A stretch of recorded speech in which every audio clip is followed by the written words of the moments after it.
Sveiki! Es esmu Māra Krūze, Cēsu klīnikas fizioterapeite. Esmu pamanījusi, ka cilvēki nevienmēr zina atšķirības starp fizioterapeitu un sporta treneru.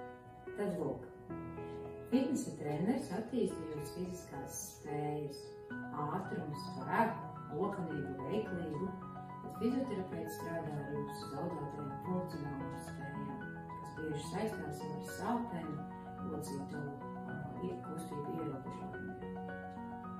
Fizioterapeits ir ārstniecības persona, un mēs esam apmācīti novērtēt cilvēka gaitu, stāju, kustību apjomus un muskuļu spēku. Mēs nestrādājam dažādi, mēs strādājam komandā. Jebkurā gadījumā ir arī kopīgais manā un trenera darbā, un tā ir jūsu līdzdalība. Rūpēsimies par savu fizisko veselību, pirms jūs esat nonākuši līdz fizioterapijas kabinetā. Tāpēc ejiet uz fitnesa zālēm, ejiet brīvajā dabā, kustieties, esiet aktīvi, nebaidieties no kustībām. Fiziskās aktivitātes vairo dzīves prieku.